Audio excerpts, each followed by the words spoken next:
And we are live, and welcome everyone to my NXT TakeOver Orlando review. I literally just finished watching NXT TakeOver Orlando a few minutes ago, and I gotta say, I feel like this was a much better NXT TakeOver special than was the case in San Antonio. Just a good, entertaining show from start to finish. Now, let's not waste any more time. Let's get right down to my review. Now, the opening match was the 8-person tag team match. This was originally supposed to be Sanity versus Ty Dillinger, Roderick Strong, No Way Jose, and Ruby Riot. But during the pre-show, Caleb Braxton revealed that during Access earlier today, No Way Jose got jumped by Sanity and they incapacitated him by smashing his ankle with the steel stairs. So on the pre-show, they revealed that No Way Jose was pulled from the match, and Ty Dillinger and his team were given a chance to either find a replacement partner or go it alone in a 4-on-3 handicap match. So they did end up finding a partner, and it became Sanity versus Dillinger, Roddy, Ruby, and Kassius Ohno. And I figured it was either going to be Ohno or possibly Hideo Itami if he was there. I don't know if he's in Orlando, but it was Ohno. And overall, guys, this was a good, fun opener. It was a hot opener. Crowd was really into it. A lot of wild brawling throughout this match. And in my predictions video, I said that I feel like, this could be Ty Dillinger and his team's chance to finally knock off Sanity because it's even numbers. It's, 4-on-4, but that wasn't the case. Ohno in this match, he was looking like a knockout artist because he was knocking down pretty much every member of Sanity with, lethal punches and kicks and whatnot. At one point, he hit Alexander Wolf with the bullhammer, and then Ruby Riot and Nikki Cross, they had their interactions throughout the match. It was mainly, they were getting into a cat fight, but I like how they are they're the dynamite, so to speak, of their respective groups. They can just explode anytime, go at it, go wild. So that's what I like about Ruby and Nikki. At one point in this match, they were all just fighting again.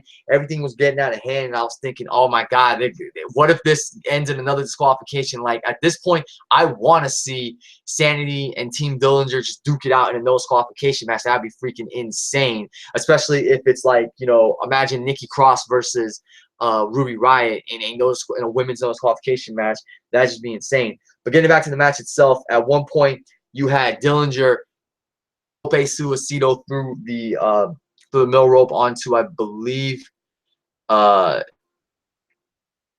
Alexander Wolf, and then Roderick Strong. I believe Damo knocked down. I almost said Alexander, but yeah, no, Damo, aka Killing Dane, which is his name in NXT, knocked down Dillinger. Then Roddy hit a tope suicida or a dropkick of his own onto Dane, and Ohno's not a little dude. He's a big dude, goes for a flipping rolling senton over the top rope, manages to land on his feet, but then he gets knocked down. Back in the ring, Ty goes for the tiebreaker on Killian Dane, but Alexander Wolf catches him with a super kick, and Killian Dane hits Ty Dillinger with, I don't know what the full name of this finisher is called. Nigel McGuinness said it was the plantation. So it's an electric chair drop into a flipping slam. So that's Dane's finisher, but he hit it on Ty Dillinger nonetheless and got the 1-2-3. So Sanity walks out victorious. And like I said, I thought the numbers game were gonna finally not be in Sanity's favor, 4-on-4, but in the end, Sanity just once again overcomes Team Dillinger. It just are unstoppable at this rate. But like I said, it was a good, exciting opener. Red hot. The crowd was really into it. I'm looking forward to seeing where this feud with Sanity and Team Dillinger goes, especially with Nikki Cross and Ruby Riot. It's going to be really interesting to see if any of these guys, any of these performers get into a no disqualification match of sorts. But like I said, good, fun, exciting opener. Like I said, crowd was into it. And, just good way to kick off the show. Overall, I give it 3 stars. And as always, guys, my match ratings are down below in the description box. Next, we have Aleister Black versus Andrade, Cien, Almas. This was, of course, Aleister Black's debut in NXT. And this guy, like, really impressed me presentation-wise. His entrance is freaking badass. It was like something out of his entrance gave me this Undertaker-like vibe. I'm not gonna lie. With all these candles that were shown on the Titantron in the background, made it feel like some kind of unholy church. And it looked like at one point he was rising from a coffin or something, or rising from the dead. It was so awesome. I loved it. You know, as far as the match goes, I thought it was a solid debut for Aleister Black. I know he was on the Independents as Tommy End. I've only seen him fight once, wrestle once, and that was, of course, during the United Kingdom Championship tournament. But overall, I thought it was a solid debut for him. Andrade Cien Almas, I feel like, even though he's being used as enhancement talent, I feel like he is a good underrated talent on NXT.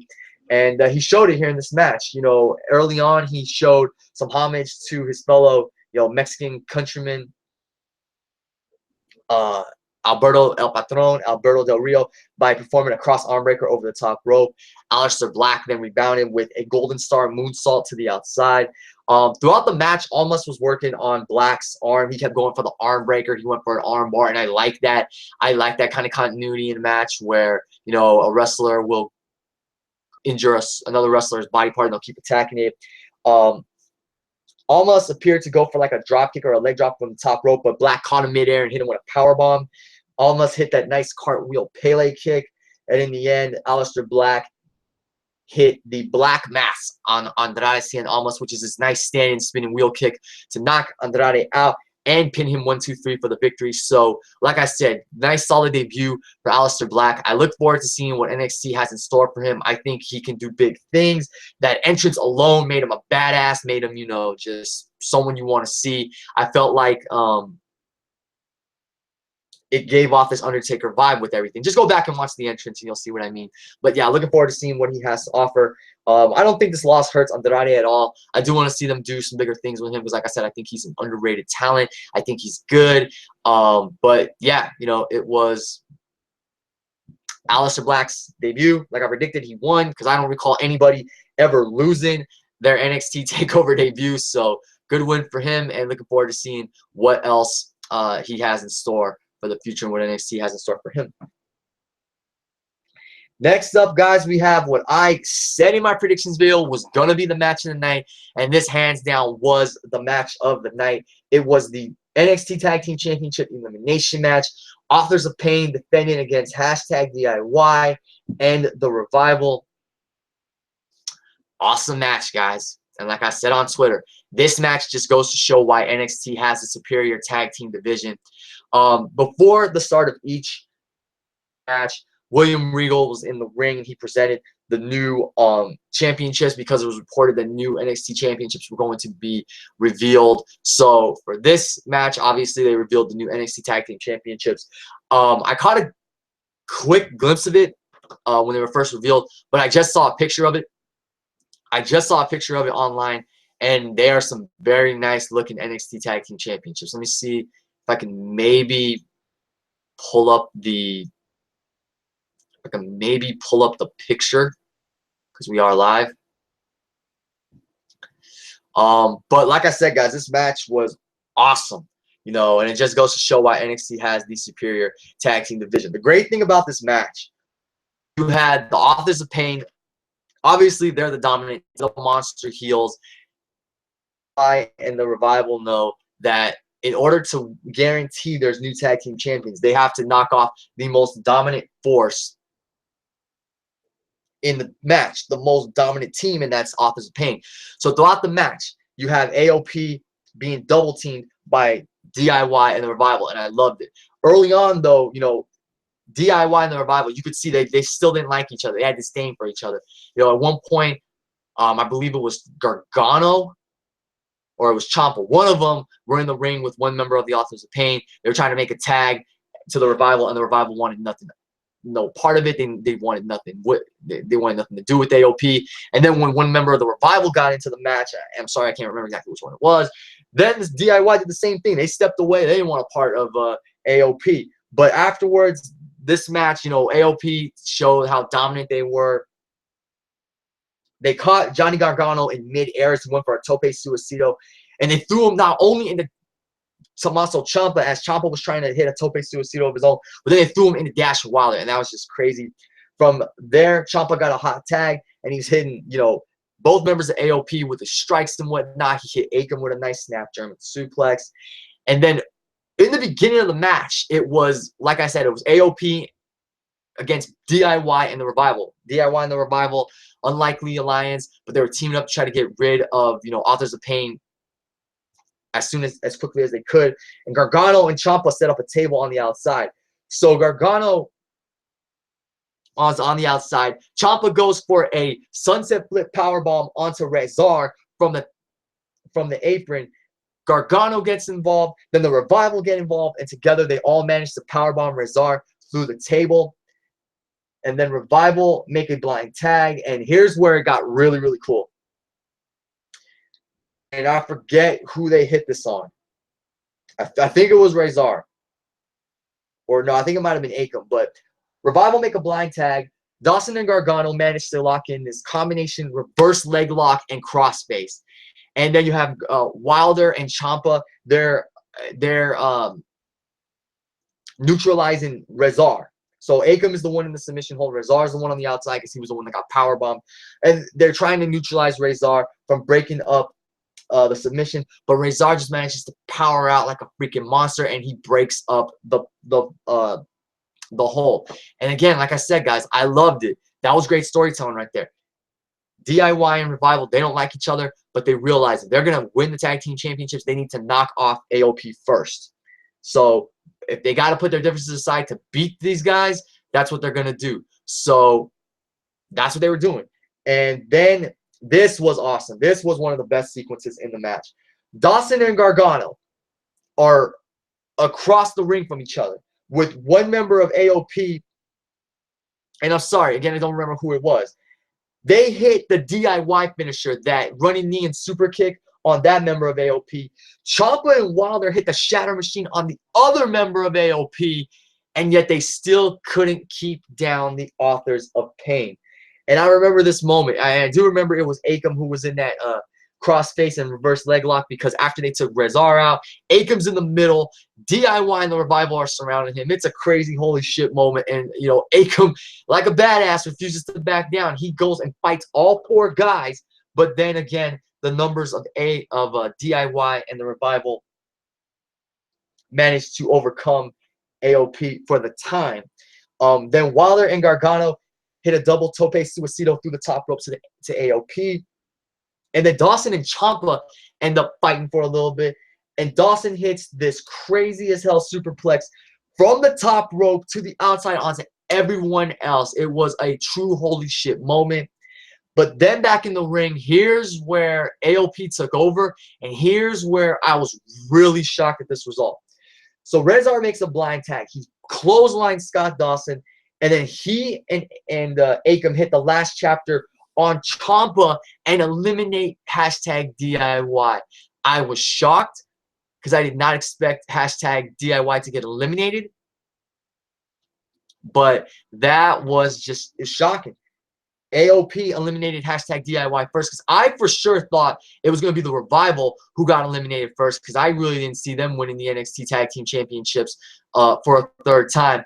But the crowd did not like it. They booed that decision. They even chanted bullshit. So it came down to AOP and the Revival, and AOP just over. Well, at one point, Revival were hitting Rezar with this nice series of European uppercuts that led into German suplexes. But AOP, once again, just proved their dominance. They hit a series of Death Valley drivers, one into the corner, the other into the guardrail, and then they powerbombed AOP, then hit him with the Super Collider, and that was it.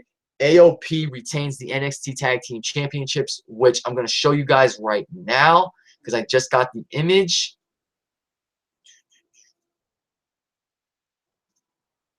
And there you go. So those are the brand new NXT Tag Team Championships. I think those look really nice, guys. They sort of look like the older NXT Tag Team Championships, but there's new design to it, so I really like that. And yeah, you know, they kept talking about there's going to be change in coming to NXT. The fate of NXT will be decided. Well, here's one of your new changes, some nice looking new NXT Tag Team Championships, and the Authors of Pain currently hold those championships. So here's the question, guys. Who's going to stop AOP? If hashtag DIY and the Revival together couldn't stop them, who's going to stop AOP? I don't think AOP is losing those tag team championships anytime soon. I predicted they weren't going to lose them. I mean, I could see Heavy Machinery challenging for the championships. I don't think Heavy Machinery is going to win. Maybe TM61 is going to win. Who knows? I mean, we'll see. But once again, AOP proves their dominance, and overall, the NXT Tag Team Championship, or the NXT Tag Team Division, proves why they are the elite and superior tag team division in all of WWE. And this, like I said, match of the night, awesome match, 4.25 stars, damn near 5-star classic, just awesome match. Definitely worth watching again. We move on to the NXT Women's Championship.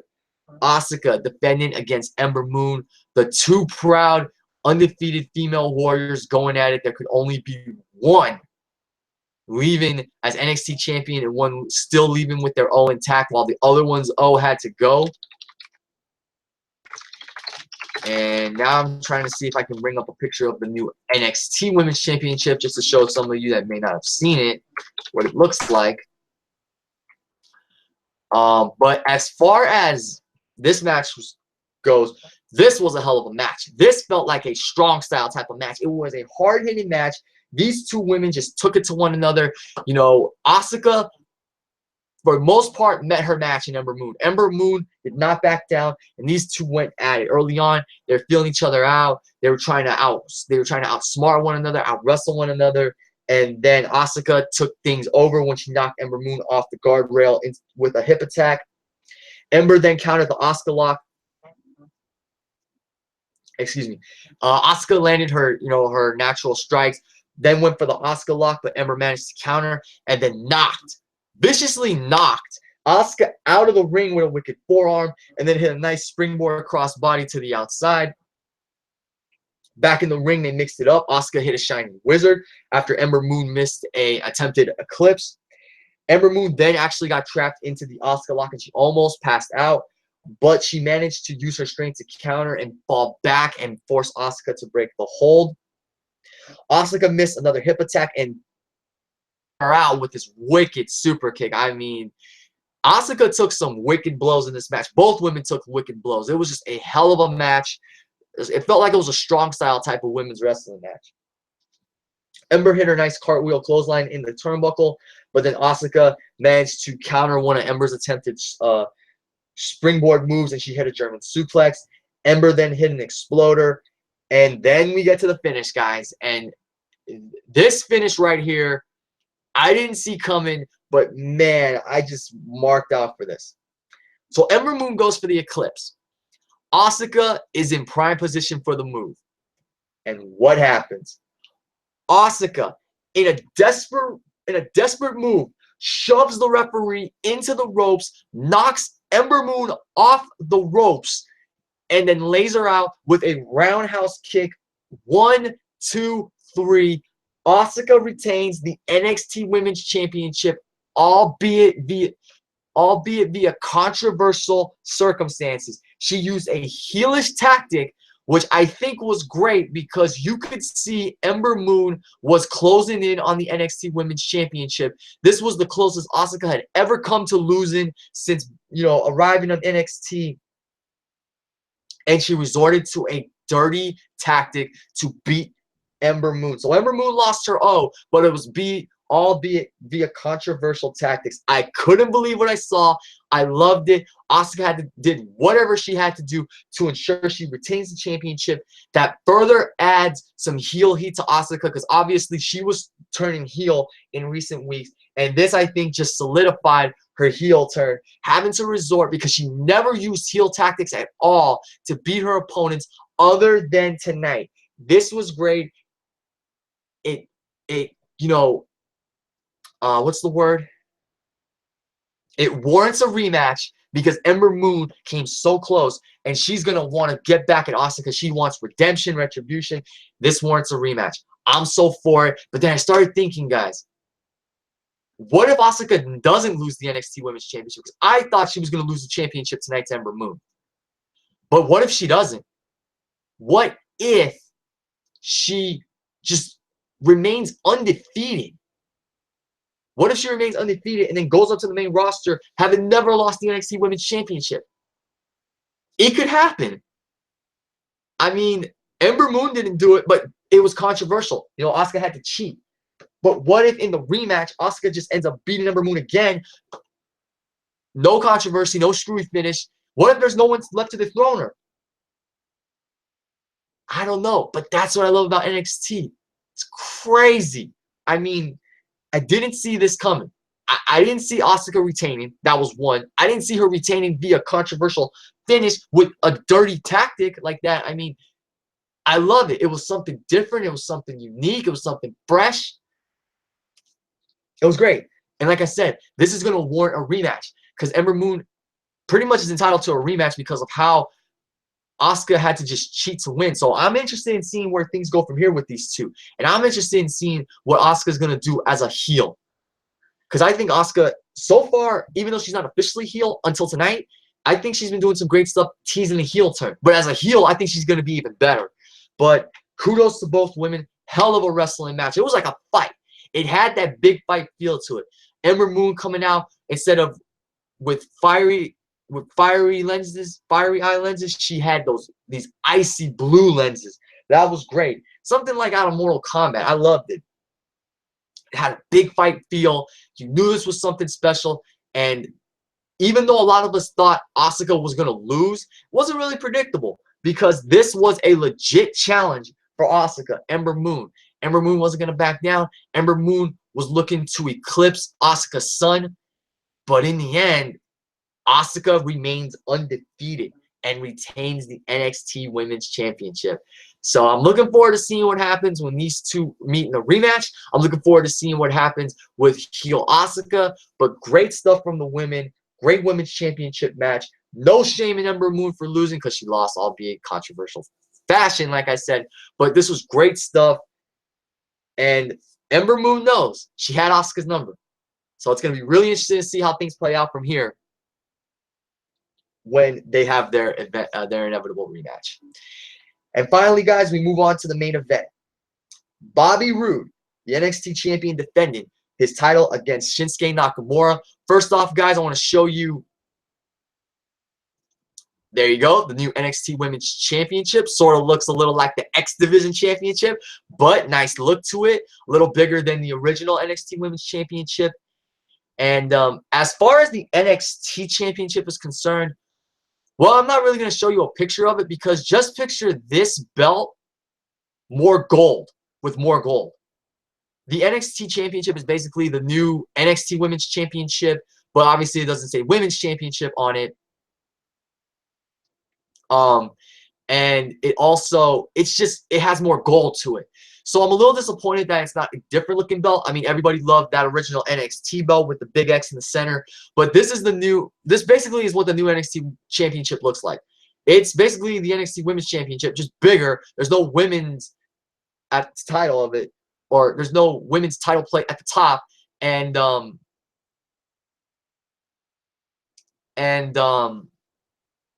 Yeah, you know, it's a lot more golden than the NXT Women's Championship. And both titles look nice. I was expecting a little more originality from the new NXT Championship because I don't want it to be where NXT is just going to have their women's title and their men's title look the same like on the main roster. And I'm fine with how the Raw and SmackDown Women's Championships look along with the WWE Championship, but I'm just saying.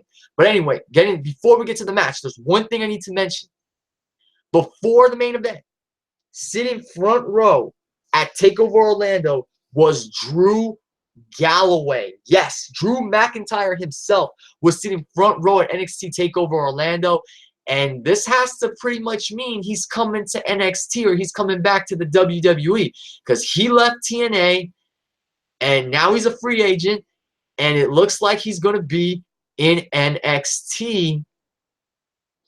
And if that's the case, I hope they push him a lot better than he was pushed when he was with 3MB. He started off well, but then they dropped the ball with him. So now's a chance for redemption and retribution in NXT. So I'm looking forward to seeing what this future has in store for Drew Galloway. He was scheduled to appear at a local wrestling show here where I live in the Bay Area, but if he signs with NXT, that's probably not going to happen. So it still may happen. He may not appear until later in the summer. We'll see. But anyway, like I said, NXT championship match. The champion, the glorious Bobby Roode, defending the championship against Shinsuke Nakamura. I felt like this match was a very good match. I felt like it was a little better than the previous match they had at San Antonio. I think the only thing I didn't like about both these matches is that they've had a very, very slow, methodical pace at the start. And I'm just really not into it. Now, there are matches where I've liked the slow, methodical pace because it builds up to something bigger in the end. With this one, I don't know what it is. I don't know if just Roode and Nakamura don't have the best chemistry together. I don't know what it is. But like I said, a very good match. I felt like it was a little better than the one at NXT San Antonio. And there was continuity in it. I like the continuity in this match because, of course, in the first match, Nakamura injured his knee. Bobby Roode took advantage of it, and that's how he won the NXT Championship. So in this match, Nakamura goes for a Kinshasa. He misses. Roode chop blocks Nakamura's knee, and he goes back to working on the injured knee. And prior to that, he was working on Nakamura's neck in the early stages of this match, and I liked it. And I started thinking to myself, are they going to build Bobby Roode as like this dissector? He injures a body part every match. He just goes after it. I like that kind of stuff. That's more methodical wrestling that I'm into, old school wrestling. And I like it. And again, it continues with continuity. Roode sees an injured body part, he goes for it, especially the knee. So he applies a figure 4 leg lock on Nakamura, but Nakamura manages to use his body weight to reverse the hold and turn Roode over. Roode goes for another figure 4, but Nakamura manages to counter rapidly with an armbar. He then goes also for a triangle choke, but I believe Roode managed to power out of it and just like drop Nakamura in the form of a powerbomb. Roode goes for a glorious DDT, but as he has Nakamura up in the air, Nakamura counters with a nice knee to the head. But then Roode eventually hits a glorious DDT, which Nakamura kicks out of. Roode then goes to use the ring bell. Because if he uses it, he gets disqualified, but he holds on to the NXT Championship. Referee disarms him. Nakamura then hits a reverse exploder. Goes for the Kinshasa, but Roode counters with a nice double-A spinebuster. I really like the ending. I really like how they just went back and forth. It had that like that kind of edge of your seat feel to it. And then in the end, Bobby Roode counters Nakamura's attempted running knee in the corner, gets Nakamura in position, and hits not a glorious DDT, but a tornado glorious DDT. He basically has Nakamura in position for a tornado DDT. He spins around, boom, into the glorious DDT. It was a thing of beauty. It was glorious. And Bobby Roode retains the NXT Championship. So Bobby Roode, still the NXT champion. It is still his NXT. And now it looks like from here, Bobby Roode, not Bobby Roode, I meant to say Shinsuke Nakamura. It looks like Nakamura is main roster bound. Now the question is, will he show up on Raw Monday night? Will he show up on SmackDown Tuesday night? Will they hold off his main roster debut until a week from now, or maybe at Payback or Extreme Rules, depending on which brand he goes to? But that's pretty much it for Nakamura. I'm interested in seeing if he does anything else before he leaves NXT. But as far as Bobby Roode is concerned, like I was saying in my predictions video, I want to see him feud with the likes of Roderick Strong, possibly Ty Dillinger again for the NXT Championship. That would be great. With Drew Galloway possibly signing with NXT, a Galloway Bobby Roode feud would be great, given that they've had it. They were both in TNA. I don't know if they ever feuded in TNA because I never watched a lot of TNA, but they have history, having been in the company. Would be interesting to see if they do anything against each other in NXT. But overall, guys, a very good main event, and overall another good, entertaining NXT TakeOver special. Like I said, better than NXT TakeOver San Antonio. This just had a bigger feel to it. And NXT TakeOver San Antonio just didn't have that, that traditional TakeOver vibe, that big TakeOver feel to it. But this one did. This one clearly showed with the quality of the matches and the performances, everything. So overall, guys, I'm giving NXT TakeOver Orlando an 8.25 out of 10. Good, like I said, good entertaining show. The triple threat match was undoubtedly the match of the night. Once again, the tag team division on NXT shines bright. Loved the NXT Women's Championship match. I think I got to get myself a commemorative Asuka trading card, because Topps does these like 24-hour trading cards to commemorate moments in wrestling. And the fact that she won this fight as a heel, I think I got to get a card to commemorate that, because I love Asuka. And the main event was a very good main event. And overall, just looking forward to seeing what NXT has to offer these next few weeks. So NXT so far has the better show between Mania and TakeOver. TakeOver has the advantage so far. We'll see what WrestleMania has to offer, and we'll see if it can match up to TakeOver, or if it'll be not as good. We'll see what happens. But overall, guys, I enjoyed the show. I do look forward to WrestleMania 33. And like I said, I mean, I really enjoyed this TakeOver. I enjoyed it more than I did San Antonio. And I'm really looking forward to seeing what NXT has to offer, with AOP still tag team champions, Asuka and Ember continuing their feud, Aleister Black now arriving in NXT, and Bobby Roode and his NXT champion. And what will Drew Galloway's future with NXT be? So, guys, thank you as always for watching and listening. Make sure to look out for my WrestleMania 33 review on Monday. I'm not going to do it tomorrow night live. I will do it Monday afternoon. But thank you all for watching and listening. Of course, this is Robbie One Kenobi signing off. Leave me your thoughts in the comment section. Did you enjoy NXT TakeOver Orlando? What was your favorite match? What match surprised you the most? What result surprised you the most? Leave all your comments and feedback in the comment section below. Don't forget to like and share this video as well, and subscribe to my channel as well. So thank you all for watching. Enjoy WrestleMania 33. Robbie One Kenobi signing off, and everybody have a good evening.